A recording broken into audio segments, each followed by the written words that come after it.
नमस्कार। आज हम एक बहुत ही दिलचस्प किताब पर बात करने वाले हैं। युval नोआ हरारी की सेपियंस, मानव जाति का संक्षिप्त इतिहास। हाँ, और सिर्फ किताब ही नहीं बल्कि उस पर जो मिली-जुली प्रतिक्रियाएं आई हैं, जो आलोचनाएं हुई हैं, उन पर भी। बिल्कुल।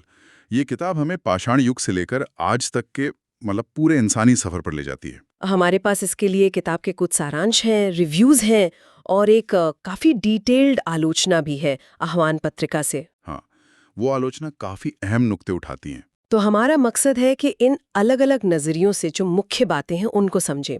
देखें कि भई ये किताब इतनी पॉपुलर क्यों हुई और इस पर सवाल क्यों उठ रहे हैं। सही बात है। अच्छा, तो हरारी बात करते हैं मानव विकास के 3 बड़े पड़ावों की। कॉग्निटिव रेवोल्यूशन यानी संज्ञानात्मक क्रांति, फिर कृषि क्रांति और फिर वैज्ञानिक क्रांति। हम्म, तो चलिए संज्ञानात्मक क्रांति से शुरू करते हैं। हाँ। हरारी का कहना है कि करीब 70,000 साल पहले हम सेपियंस में कुछ गजब का हुआ। भाषा और कल्पना की शक्ति आ गई। हाँ, और ये बहुत बड़ी बात थी। इसी वजह से उनके मुताबिक हम बड़ी तादाद में एक साथ काम कर पाए, क्योंकि हम सब मिथकों में, देवताओं में, राष्ट्रों में, मतलब ऐसी चीजों में यकीन करने लगे जिन्हें हम छू नहीं सकते, देख नहीं सकते। इमेजिन रियलिटीज या कल्पित यथार्थ जैसा वो कहते हैं। बिल्कुल। और इसी ने मतलब सेपियंस को दूसरी इंसानी प्रजातियों पर, जैसे निएंडरथल्स पर, हावी होने में मदद की। लेकिन यहीं पर वो आलोचना वाली बात आती है ना, आह्वान वाले स्रोत में। हाँ, बिल्कुल। आलोचना ये है कि हरारी इस पूरी दिमागी तरक्की को बस एक अचानक हुए जेनेटिक बदलाव का नतीजा बता देते हैं।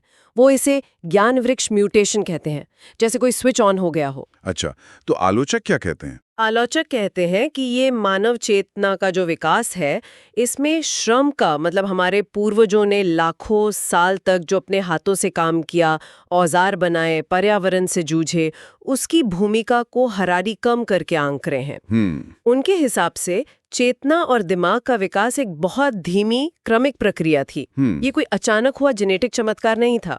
ये वानर से नर बनने के सफर का हिस्सा था। ओके, तो ये एक बड़ा फंडामेंटल मतभेद है कि चेतना आई कैसे। अच्छा, आगे बढ़ते हैं। कृषि क्रांति करीब 12,000 साल पहले। हाँ, हरारी इसे कहते हैं इतिहास का सबसे बड़ा धोखा। अभी सुनने में बड़ा अजीब लगता है, मतलब खेती तो अच्छी चीज मानी जाती है। हाँ, लेकिन उनका तर्क थोड़ा अलग है। वो कहती हैं कि खेती से आबादी तो बढ़ी, हम एक जगह टिककर भी रहने लगे, शहर बसे, पर एक औसत इंसान की जिंदगी ज्यादा मुश्किल हो गई। मुश्किल कैसे? ज्यादा घंटों की मेहनत, पहले से कम पौष्टिक खाना, क्योंकि हम कुछ ही फसलों पर निर्भर हो गए, और भविष्य की चिंता, फसल खराब हो गई तो क्या होगा, बीमारियां फैली। तो वो कहती हैं कि सुविधा की तलाश ने असल में जीवन को और फंसा दिया। ये बात तो सोचने वाली है। क्या इस पर भी आलोचना है? हाँ, वो आह्वान वाला स्रोत यहाँ भी एक नुक्ता उठाता है। वो कहते हैं कि हरारी आज के पूंजीवादी समाज की जो असुरक्षा है, जो कंपटीशन है, उसको ऐसे पेश करते हैं जैसे ये इंसान का नेचुरल स्वभाव हो। अच्छा, जैसे जैसे? जैसे वो नव दौलतीय मानव या एपेक्स प्रेडेटर जैसी उपमाएं इस्तेमाल करते हैं।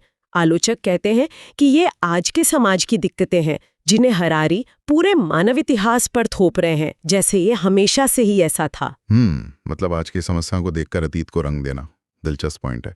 इसके बाद हरारी बात करते हैं मानव जाति के एकीकरण की। पैसा, साम्राज्य और धर्म, कैसे इन्होंने दुनिया को जोड़ा। हाँ, वो बताती हैं कि कैसे पैसा एक ऐसा सिस्टम बन गया जिस पे सबने भरोसा किया, चाहे वो एक दूसरे को जानते हो या ना हो।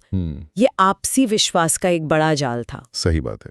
फिर साम्राज्यों ने बहुत बड़ी बड़ी आबादियों को एक कानून, एक शासन के अंदर लाया, और धर्मों ने लोगों को एक जैसी मान्यताएं, एक जैसे नैतिक मूल्य दिए। इन तीनों ने मिलकर अलग अलग संस्कृतियों को एक ग्लोबल सिस्टम की तरफ बढ़ाया। और फिर आई वैज्ञानिक क्रांति लगभग 500 साल पहले। हाँ, और इसे हरारी बड़ा अनोखा नाम देते हैं, अज्ञानता की क्रांति।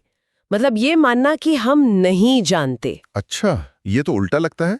विज्ञान तो जानने के बारे में है। हाँ, पर उनका पॉइंट है कि यही एहसास कि हम बहुत कुछ नहीं जानते, इसी ने हमें खोज करने, सवाल पूछने, एक्सपेरिमेंट्स करने के लिए उकसाया। और हाँ, इसका सीधा कनेक्शन पूंजीवाद और यूरोप के साम्राज्यवाद से भी जुड़ा, क्योंकि नई खोजों और दुनिया जीतने के लिए पैसा और ताकत दोनों चाहिए थे। बिल्कुल। अब एक और काफी गंभीर आलोचना पर आते हैं जो आह्वान स्रोत में है। हरारी का वो दावा कि हम सेपियंस तो जन्म से ही किलर हैं और हमने निएंडरथल्स जैसी दूसरी इंसानी प्रजातियों को खत्म कर दिया।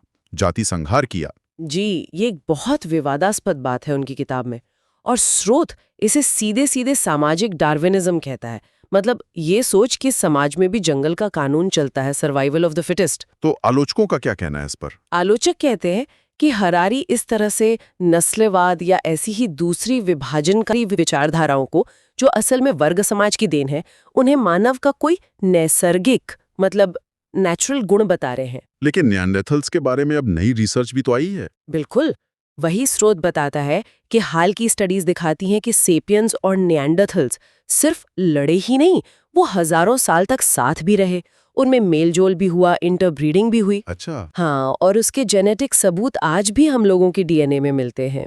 तो ये जो सीधी सपाट जाति संहार वाली कहानी हरारी बताते हैं, उस पर ये रिसर्च गंभीर सवाल खड़े करती है। तो मतलब कुल मिलाकर देखें तो सेपियंस एक बहुत बड़ी आकर्षक कहानी कहती है मानव इतिहास की, इसमें कोई शक नहीं। हाँ, कहानी कहने का अंदाज तो है उनमें। पर साथ ही इतिहास की व्याख्या को लेकर मानव स्वभाव को कैसे दिखाया गया है और क्या श्रम जैसी प्रक्रियाओं को अनदेखा किया गया है, इन सब पर महत्वपूर्ण सवाल भी हैं। बिल्कुल सही। ये किताब हमें सोचने पर मजबूर तो करती है कि हम इंसान आखिर इतने सफल कैसे हुए, खासकर वो कल्पित यथार्थ वाली बात। हाँ। कि कैसे कहानियों ने हमें जोड़ा।